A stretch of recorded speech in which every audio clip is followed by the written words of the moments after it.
भारत माता की वंदे। परम पवित्र तिरंगा ध्वजाला नमन करत वंदन करत या स्वातंत्र्य दिनाच्या पवित्र उत्सवात उपस्थित माननीय जिल्हाधिकारी महोदय, माननीय पोलीस अधीक्षक महोदय, माननीय मुख्य कार्यपालन अधिकारी, चंद्रपूर विधानसभेचे आमदार श्री किशोर जोरगेवार जी, इतर सर्व आदरणीय अधिकारी पदाधिकारी व या पावसामध्ये परम पवित्र ध्वजाचं स्मरण करत सलामी देण्यासाठी उपस्थित माझ्या सर्व भारत मातेच्या सुपुत्रांनो, देशभक्त बंधूंनो, आजचा दिवस आमच्या सर्वांसाठी आनंदाचा, उत्साहाचा व संकल्पाचा दिवस आहे। हजारो लाखो शहीदांनी प्राणाची आहुती देत भारत माता की जय म्हणत वंदे मातरमचा जयघोष करत या स्वातंत्र्याच्या लढ्यामध्ये आपलं योगदान दिलं। भारत मातेच्या चरणी आपला प्राण अर्पण केला तेव्हा हा तिरंगा तुमच्या माझ्या हातात आला। हे वर्ष अमृत महोत्सवी वर्ष आहे।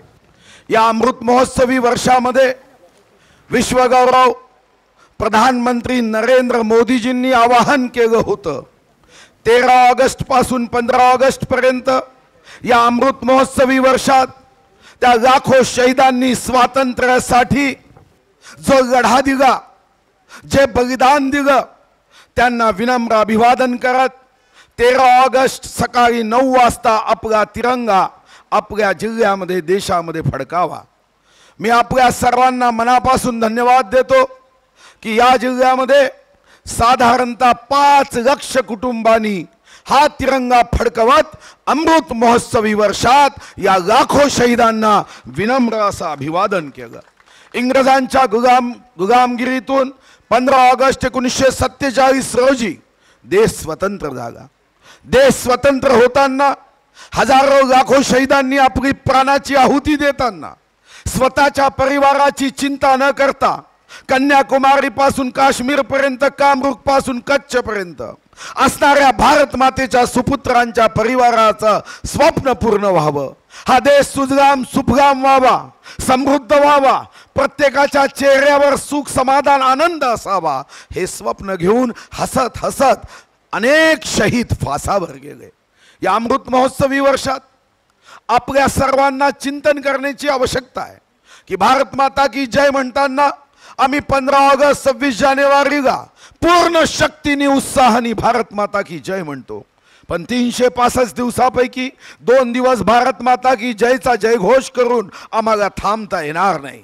भविष्यामध्ये शताब्दी महोत्सवापर्यंत हा देश विश्वगुरु व्हावा, जगाने या देशाचा आदर्श घ्यावा। या देशामध्ये एकही परिवार गरीब राहता कामा नये। या देशामध्ये प्रत्येक परिवाराला त्याचा हक्क असणारा अन्न, वस्त्र, निवारा, शिक्षण, रोजगार, आरोग्य हे सहजपणे प्राप्त व्हावं, या दृष्टीने तुम्हाला मला संकल्प करायचा आहे। हे अमृत महोत्सवी वर्ष तुमच्या माझ्यासाठी संकल्पाचं वर्ष आहे। मी आपल्याला आवाहन करतो, भारत माता की जय म्हणताना आम्ही ज्या शक्तीने जय म्हणतो, आज आमचा संकल्प आहे की यापुढे आम्ही रोज कृती करताना भारत मातेची जय म्हणताना ती जय करण्याचा संकल्प आपल्या हातून पूर्ण व्हावा, या दृष्टीने कृती करायची आहे। भारत माताला आपण मेरा देश आगे बढ़ना चाहिए ही भावना व्यक्त करतो, पण देश तो आगे तब बढ़ेगा जब मैं खुद आगे बढ़ूंगा। आणि यासाठी या ठिकाणी असणाऱ्या प्रत्येकाला माझी आग्रहाची विनंती आहे की तुम्ही सर्वांनी या दृष्टिकोनातून या अमृत महोत्सवी वर्षात स्वतःचा व्यक्तिगत विकास करण्याचा संकल्प केला पाहिजे। कालच मला सांस्कृतिक कार्य विभागाची जबाबदारी दिली। मी आवाहन केलं की यापुढे 18व्या शतकामध्ये इंग्रजांच्या माध्यमातून जो शब्द या देशामध्ये दूरध्वनी किंवा भ्रमणध्वनी करताना आपण वापरतो, तो हॅलो शब्द आता बंद करायचा आणि वंदे मातरम पासून संवाद सुरू करायचा। चंद्रपूरकर जनतेला माझं आव्हान आहे, हे आव्हान आहे की यापुढे हॅलो शब्द थांबवायचा आणि वंदे मातरम म्हणायचं.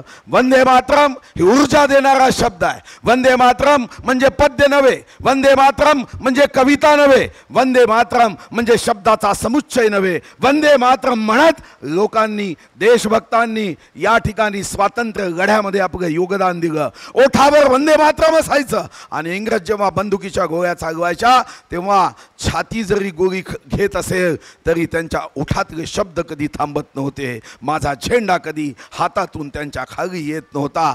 आपल्याला सुद्धा संकल्प करायचा आहे की यानंतर भ्रमणध्वनी, दूरध्वनी यावर हॅलो शब्दाचा उपयोग न करता वंदे मातरम म्हणायचं आहे. मी महाराष्ट्रामध्ये पुढच्या 26 जानेवारीपर्यंत हे अभियान चालवण्याचा निर्णय केला.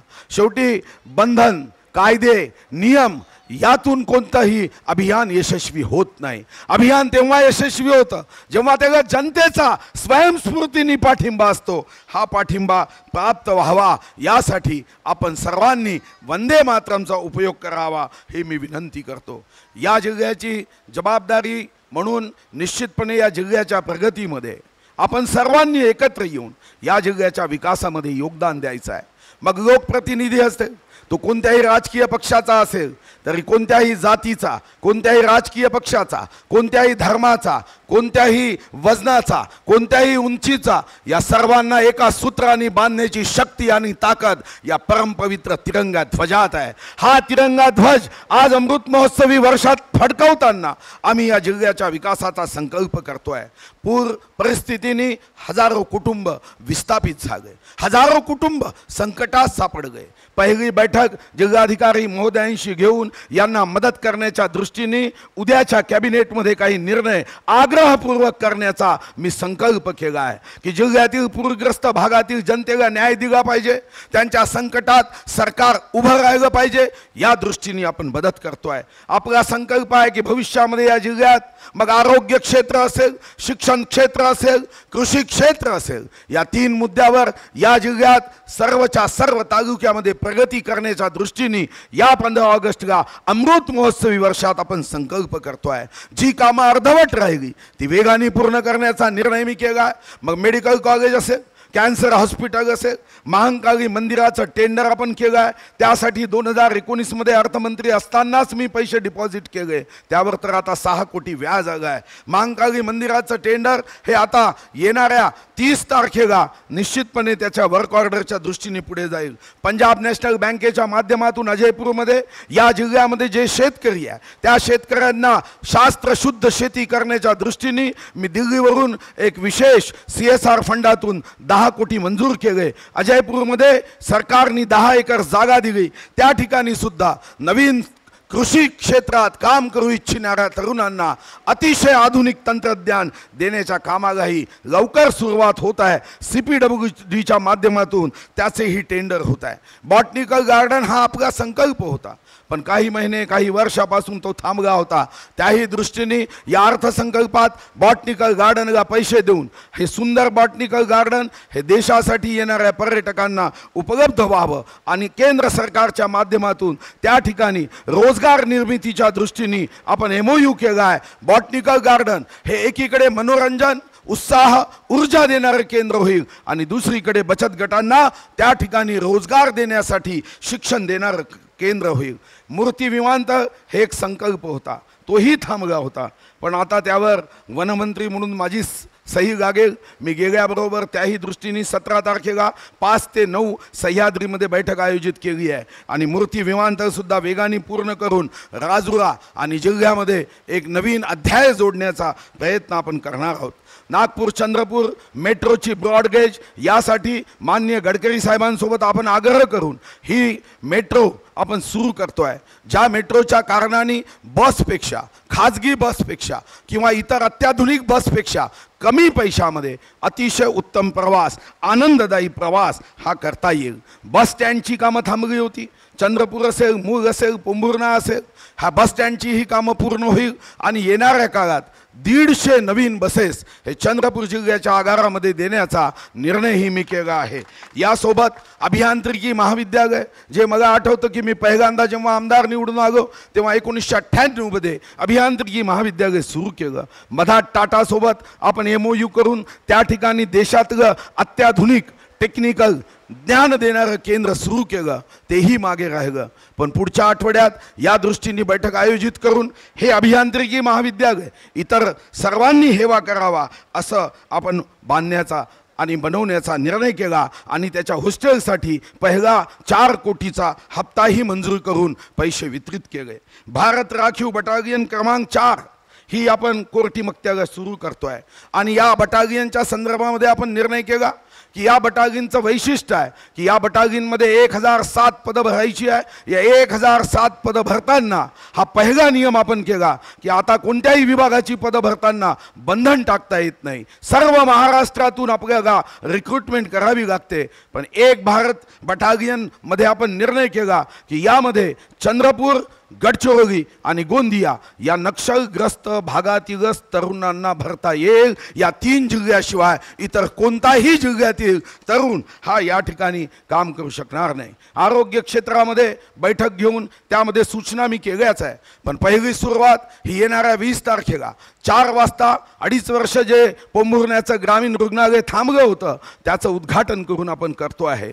चंद्रपूरचं मेडिकल कॉलेज असेल, चंद्रपूरचं सामान्य रुग्णालय असेल, चंद्रपूरचं स्त्री रुग्णालय असेल किंवा आपल्यासाठी इतर स्टेडियमचे जे काही बांधकामं थांबली पूर्ण शक्तीने आणि फक्त पूर्ण शक्तीने नव्हे वेगाने पूर्ण करण्याचा मी संकल्प केला आहे। मी आपल्या सर्वांना एवढंच आवाहन करतो की आपल्या सर्वांच्या शुभकामनाशिवाय, आपल्या सर्वांच्या योगदानाशिवाय यामधलं कोणतेही काम पूर्ण होऊ शकत नाही आणि 15 ऑगस्टला तुम्ही आम्ही सर्वांनी यामध्ये आपलं योगदान द्यावं, आपल्या कामाची गुणवत्ता चांगली असावी यासाठी स्वतः लक्ष द्यावं। सार्वजनिक काम हे देशाचं काम आहे, सार्वजनिक काम हे तुमचं माझं काम आहे।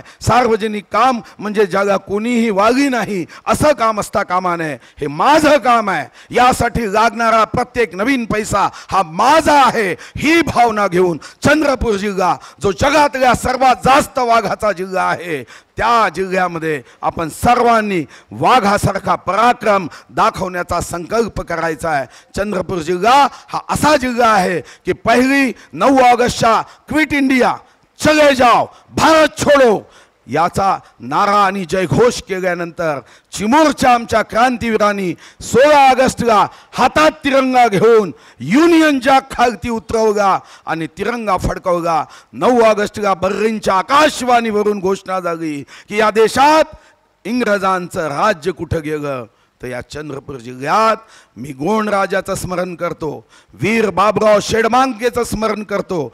त्यांच्या या त्यागावर, त्यांनी केलेल्या कामाच्या आधारावर हा जिल्हा प्रगतीपथावर नेण्यासाठी तुम्ही आम्ही या परमपवित्र तिरंगा ध्वज फडकवताना मनामध्ये शब्द आणि संकल्प केला पाहिजे आणि हा संकल्प निश्चितपणे आपल्या सर्वांना पुढे नेण्याच्या दृष्टीने तत्पर राहून काम करावं। धन्यवाद। जय हिंद, जय महाराष्ट्र।